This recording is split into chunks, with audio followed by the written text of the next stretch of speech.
understand Roman beliefs and religion, let us first think about some of the early inhabitants of what we now call Italy.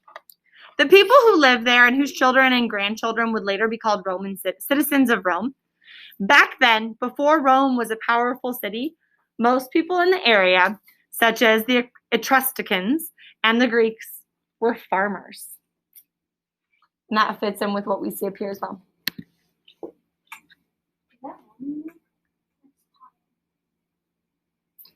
So we're just going to keep reading through. In ancient times, people had very little scientific understandings about weather and climate change or climate patterns. They did not have a scientific explanation for why the season changed or even why days turned to night. All people knew was that they had to survive in a challenging and a dangerous world in which anything could happen. Floods, droughts, disease, plagues of insects, just to name a few. Sometimes things were just fine, and farmers could enjoy great, bountiful harvests. Other times, it rained just enough for farmers to harvest the amount of food they needed.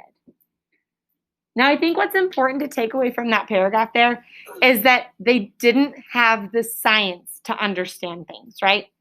They didn't understand why there were seasons. They didn't understand scientifically about weather or about climate patterns. They didn't know these things scientifically.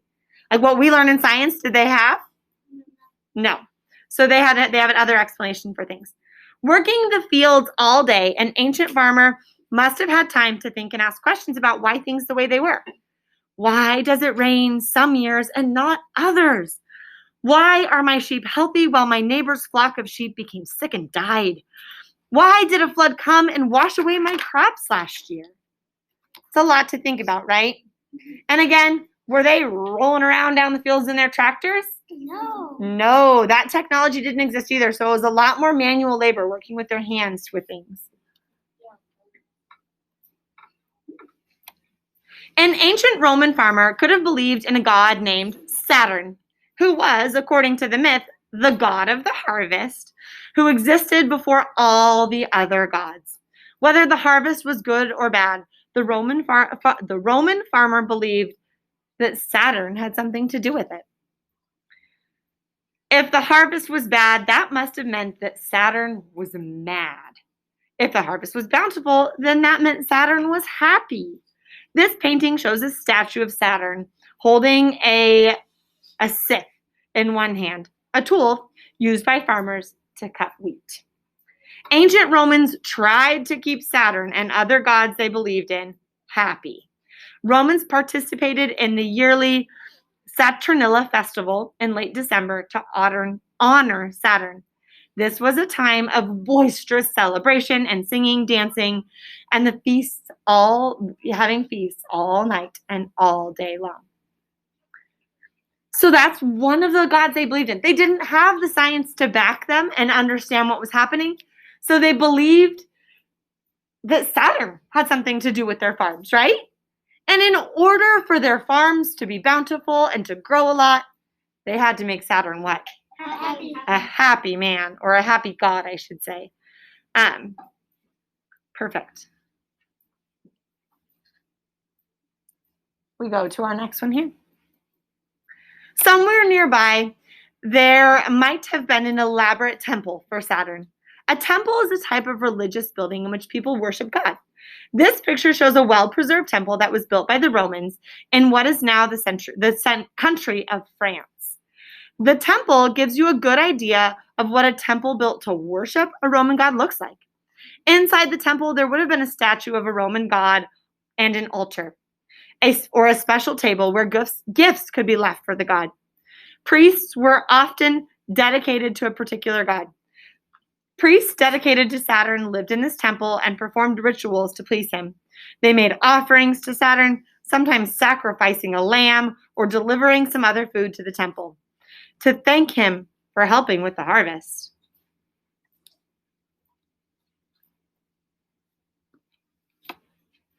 Agriculture was not the only thing for which the Romans had a god, right?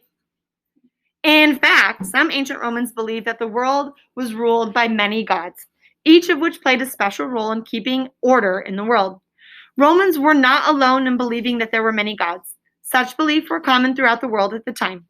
As you heard earlier, the Romans had similar ideas about gods and goddesses as the Greeks and as other neighbors at the Mediterranean region.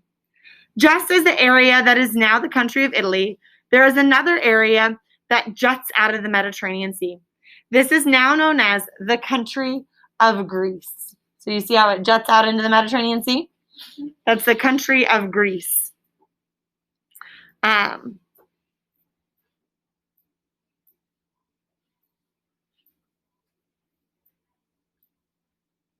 Sorry, I lost my spot. If you compare Greek and Roman culture, you will find many similarities. In ancient days, it is easier to travel by boat than by land between the areas between Italy and Greece are today. Both of these countries are separated by a fairly narrow body of water that is dotted with dozens of large and small islands. Ancient people of Greece and Rome often came in contact with each other on those islands or on one of the other coastlines as people searched for new places to settle. This close contact brought lots of trade between people, including the blending and exchanging of ideas and beliefs. So do you think that makes sense why they have so many similarities between what they believed? So they were very close to each other, but they were also constantly traveling back and forth between these areas as well. We've seen this, haven't we?